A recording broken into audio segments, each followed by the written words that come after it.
தந்தை, மகன், தூய ஆவியானவரின் பெயராலே ஆமென். அன்பு சகோதரமே, இந்த காலை நேரத்தை மூவர் இறைவனிடம் நாம் ஒப்படைத்து ஜெபிப்போம். மூவர் இறைவா, இந்த இனிய நாளை ஆண்டவரே நீர் எங்களுக்கு கொடுத்தமைக்காக உமக்கு கோடான கோடி நன்றி ஆண்டவரே. காலைதோறும் உடைய கிருபைகள் புத்தம் புதியவனாக இருக்கின்றது. இந்த புத்தம் புதிய கிருபைகளே ஆண்டவரே நீர் எங்களுக்கு தாரும். ஆண்டவரே, உடைய இரக்கங்களுக்கு முடிவே இல்லை, உடைய பேரன்போ முடிவுறுவதில்லை, தீர்ந்து போவதில்லை. எனவே ஒவ்வொரு நாளும் புதிய புதிய கிருபைகளை, புதிய புதிய அருளை எங்களுக்கு கொடுத்து, இந்த நாளுக்குரிய அருளை ஆசீர்வாதத்தையும் இந்த நாளில் கொடுத்து எங்களை அபரிவிதமாக ஆசீர்வதித்து எங்களை பலப்படுத்தி, அதே சமயத்தில் உம்முடைய ஆற்றலை நாங்கள் வெளிப்படுத்த எங்களுக்கு உம்முடைய வல்லமையை தாரும் ஆண்டவரே என்று சொல்லி இந்த நாளில் கெஞ்சி மன்றாடி இந்த மன்றாட்டுகளெல்லாம் இந்த ஆண்டவரும் இரட்சகரும் ஒரே மகனுமான உயிர்த்த இயேசு கிறிஸ்துவினுடைய இனிய நாமத்தில் ஜெபிக்கிறோம். எங்கள் ஜீவனும் பரிசுத்தமும் உள்ள எங்கள் நல்ல பிதாவே, ஆமீன்.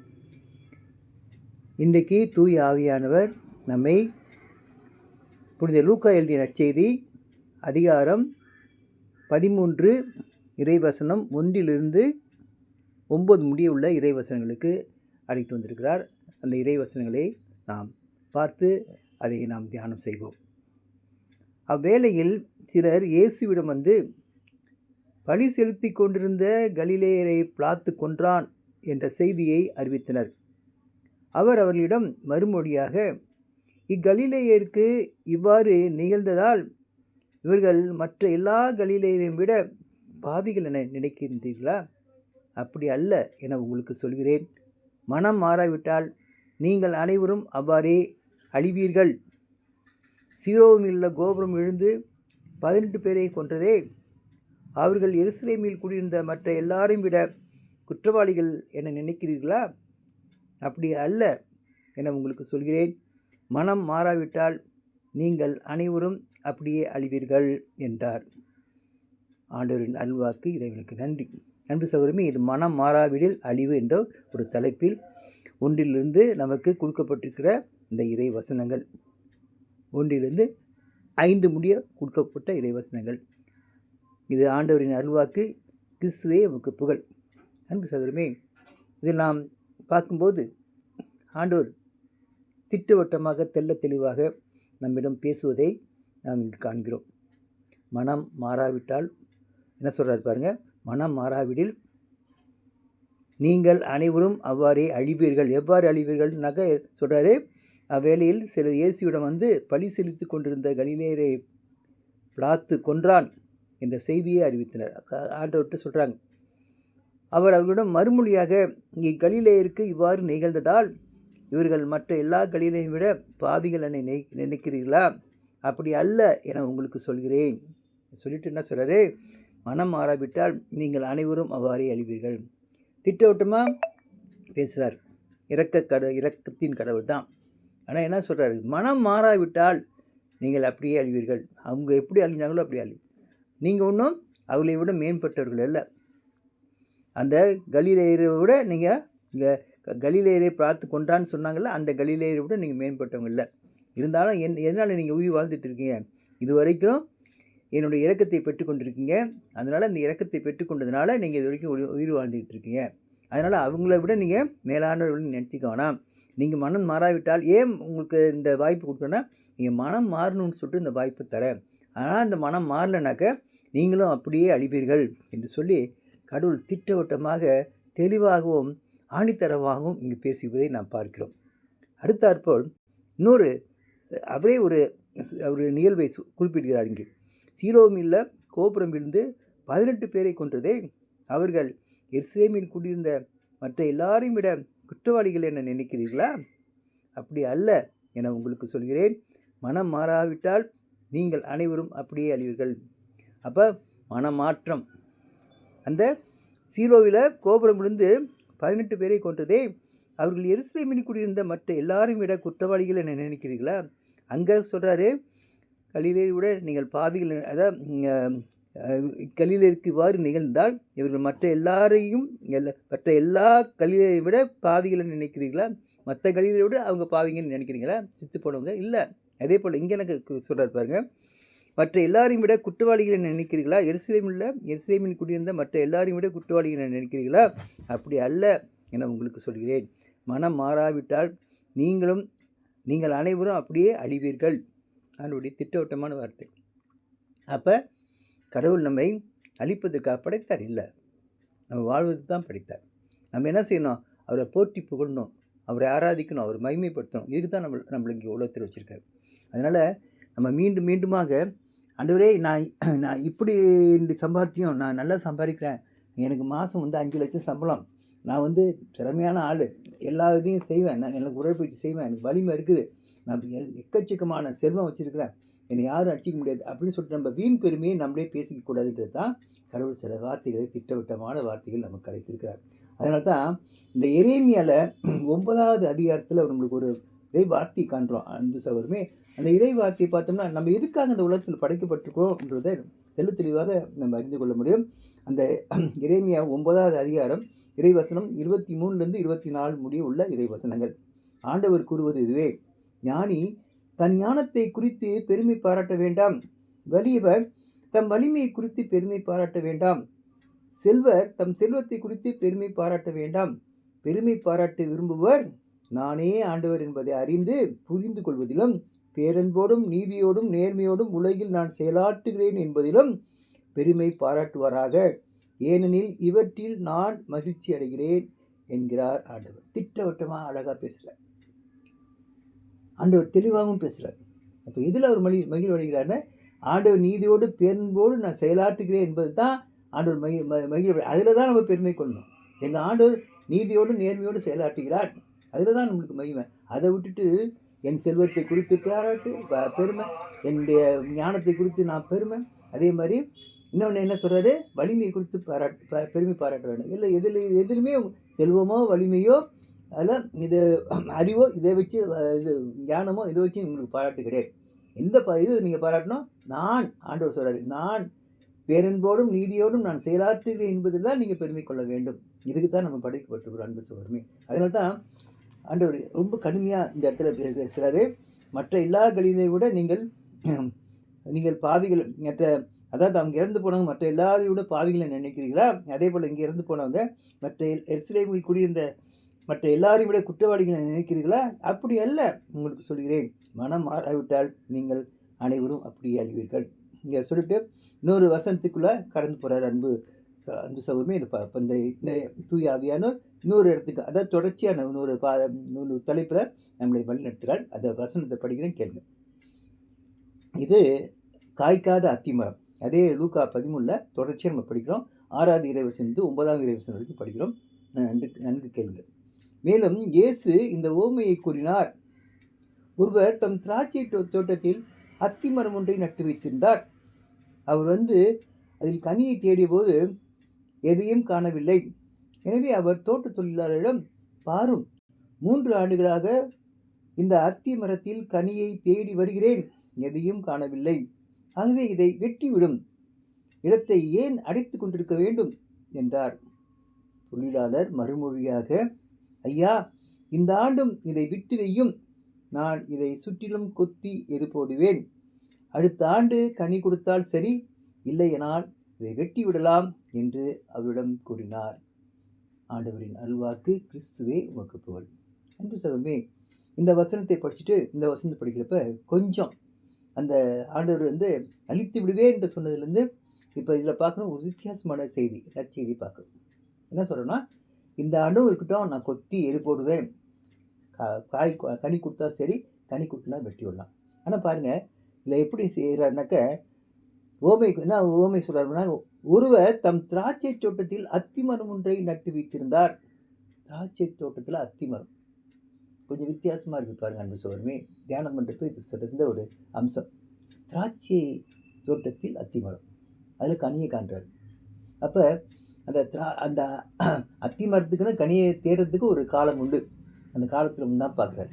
ஏன் அந்த திராட்சை தோட்டத்தில் அத்திமரம் அந்த அது ரொம்ப குறிப்பிட்டு சொல்கிறாருனாக்கா, அதில் முக்கியமான ஒரு செய்தி இருக்குது, ஒரு மறைபொருள் இருக்குது. ஏன் திராட்சை தோட்டத்தில் அத்திமரம் என்ற ஒரு அம்சம் நம்மளுக்கு கிடைக்குது இன்றைக்கி அப்படின்னாக்க, திராட்சை தோட்டம் என்றது பாவங்கள் பெருகிய இடம். அதெல்லாம் திராட்சை இதை பாவங்களுக்கு தான் ஒப்பிடுவாங்க. அந்த இறை வல்லுநர்களாம். ஏன் அந்த திராட்சை எவ்வளவு படுகுதோ அவ்வளோ பாவம் படுகுது. ஆனால் அதில் நான் என்ன கடவுள் என்ன சொல்கிறேன், நான் ஒரு அத்திமரம், அத்திமரம் தான் நீ, நம்ம தான் சொல்கிறார் அத்திமரம் நீ நம்ம சொல்கிறார். அப்போ அத்திமரமாகிய உன்னை நான் நட்டு வைத்து அதில் பலன் தர்றேன். எப்போ பலன் தர்றேன், அதுக்குரிய காலத்துக்கு தான் நான் பலன் தர்றேன்.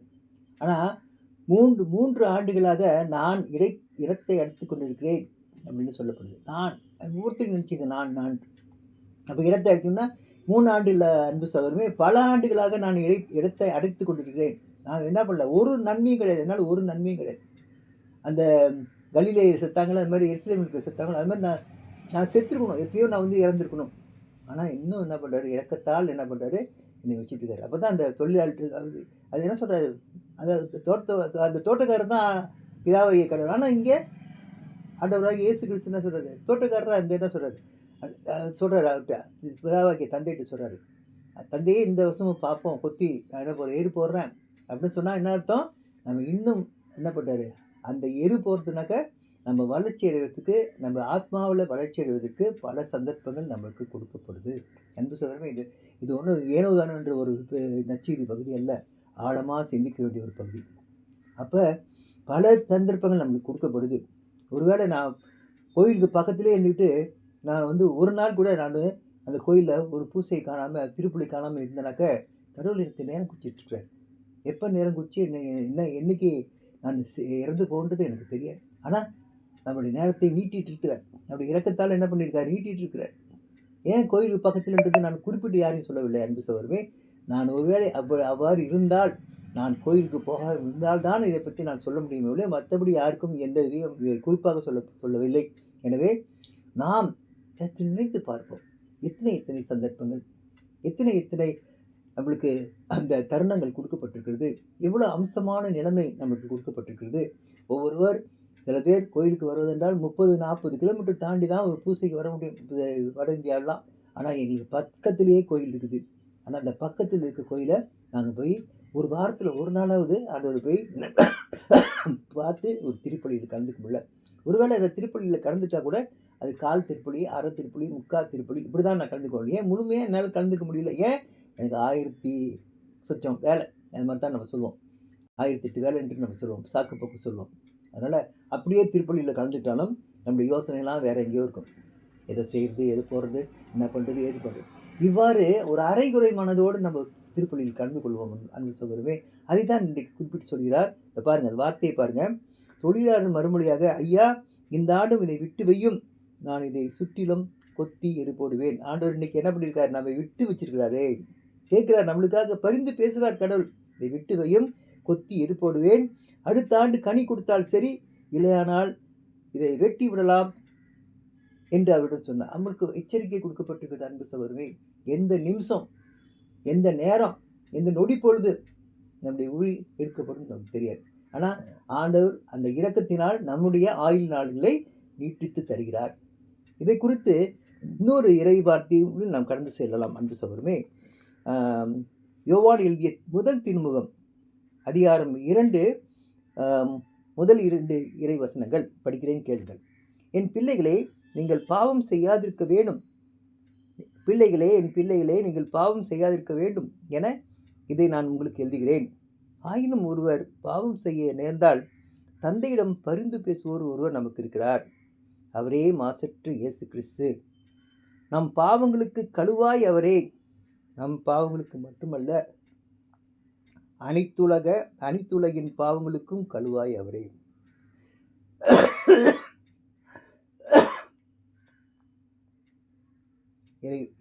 ஆண்டவருடைய வாக்கில் இறைவனுக்கு நன்றி அன்பு சகோதரமே. ஆண்டவருடைய அருள்வாக்கு இறைவனுக்கு நன்றி அன்பு சகோதரமே. 2 இறை வசனங்கள் தான், ஏன்னா ஆனால் எவ்வளோ ஆழமாக இருக்கு பாருங்க. நம்ம பார்க்குறப்ப, என் பிள்ளைகளே, நீங்கள் பாவம் செய்யாதிருக்க வேண்டும் என இதை நான் உங்களுக்கு எழுதுகிறேன். ஆயினும் ஒருவர் பாவம் செய்து நேர்ந்தால் தந்தையிடம் பரிந்து பேசுபவர் ஒருவர் நமக்கு இருக்கிறார், அவரே மாசற்ற இயேசு கிறிஸ்து. மட்டும் சொல்லாமல் என்ன சொல்கிறாங்க பாருங்க, அடுத்து என்ன இந்த நற்செய்தி கூறப்பட்டிருக்கு பாருங்க அன்பு சகோதரமே. நம் பாவங்களுக்கு கழுவாய் அவரே, நம் பாவங்களுக்கு மட்டும் அல்ல அன்பு சகோதரமே, நம் பாவங்களுக்கு மட்டுமல்ல, அனைத்துலகின் பாவங்களுக்கும் கழுவாய் அவரே. பாருங்க, இந்த உலகத்தில் உள்ள எல்லாருடைய பாவங்களுக்கும் கழுவாய். அது மட்டும் இல்லை, இன்னும் அந்த வசனங்கள் கொஞ்சம் நீண்டுட்டு போகுது. இது ஏசாயா நூல் அதிகாரம் 40 ஒரே ஒரு இறை வசனம் அன்பு சகோதரமே 11. ஆயினை போல் தம் மந்தையை அவர் மேய்ப்பார், ஆட்டுக்குட்டிகளை தம் கையால் ஒன்று சேர்ப்பார், அவற்றை தம் தோளில் தூக்கி சுமப்பார், சினையாடுகளை கவனத்துடன் நடத்தி செல்வார். ஆண்டவரின் அருள்வாக்கு. இறைவனுக்கு நன்றி. ஆயினை போல் தம் மந்தையை அவர் மேய்ப்பார், ஆட்டுக்குட்டிகளைப் போல் தம் கையால் ஒன்று சேர்ப்பார், அவற்றை தம் தோளில் தூக்கி சுமப்பார், சினையாடுகளை கவனத்துடன் நடத்தி செல்வார். இப்படி சொல்லிட்டு அவர் இரக்கத்தை காமிக்கிறார் பாருங்க. என்ன சொல்றாரு பாருங்க. ஆயினை போல் தம் மந்தையை அவர் தான் மேய்க்கிறார். ஆயினை போல அவர் மேய்க்கிறார். அதே போல பாருங்க, ஆட்டுக்குட்டிகளை தம் கையால் ஒன்று சேர்ப்பார். அதே போல இன்னொரு வார்த்தை பாருங்க, அவற்றை தம் தோளில் தூக்கி சுமப்பார். அதே போல கடைசியில் சொல்லப்படுது, சினையாடுகளை கவனத்துடன் நடத்தி செல்வார். இவர் தான் நம்முடைய இன்டிமேட்னு சொல்லுவாங்க ஆங்கிலத்தில். அதாவது அந்நியோன்யம். நம்மளுடைய அந்நியோன்யத்தை இந்த இறைவசனங்களை நம்ம பார்க்க முடியாது. அன்பு சகோதரமே, எவ்வளோ அந்நியோன்யமாக நம்மளோட இருக்கு. நம்முடைய அருகாமையில் இருக்கிறார் ஆண்டவர். ஆனால் ஆண்டவர் அருகாமையில் இருக்கும்போது தேடிக்கொள்ளுங்கள். இதே ஏசாயால சொல்லப்படுது. அருகாமையில் இருக்கவே தேடுங்கள். அப்போது அவர் ரொம்ப தூரத்துக்கு போனப்போ ஆண்டவர் தேட வேண்டிய அவசியமே இருக்காது. எப்போ ரொம்ப தூரத்துக்கு போவார்? நம்ம பாவங்களால் தான் அவர் என்ன பண்ணுவார்? ரொம்ப தூரத்துக்கு போயிடுவார். அப்போ மனமாற்றம் தேவை. இதுதான் சொல்லப்படுது. அதாவது ஆங்கிலத்தில் சொல்லுவாங்க, எவ்ரிடே கன்வர்ஷன். ஒவ்வொரு நாளும் மனம் திரும்புதல். இதை நோக்கி நாம் செல்ல இன்றைக்கு இந்த இறை வசனங்கள் நமக்கு கொடுக்கப்பட்டிருக்கின்றன. தூய ஆவியானவர்கள் அன்பு சகோதரமே, எனவே தூய ஆவியானவர் கொடுக்கிற இந்த இறை வசனங்களை நாம் தியானித்தோம். அந்த தியானம் எங்களுக்கு ஒரு ஏற்புடைய ஒரு தியானமாக அமைந்ததற்காக கடவுளுக்கு நன்றி சொல்வோம். நாம் ஒரு முடிவு எடுப்போம். ஆண்டவரே, நீர் அருகாமையில் இருக்கும்போதே உன்னை நான் தேடுவேன். சிறையாடுகளை ஆண்டவரே, நீர் சிறையாடுகளை அதே போல என்னையும் தூக்கி சுமக்கிறீர். எவ்வளவு அந்யோன்யமாய் என்னுடைய நிலத்தில் எவ்வளவு அக்கறை உள்ளவராய் இருக்கிறீர்.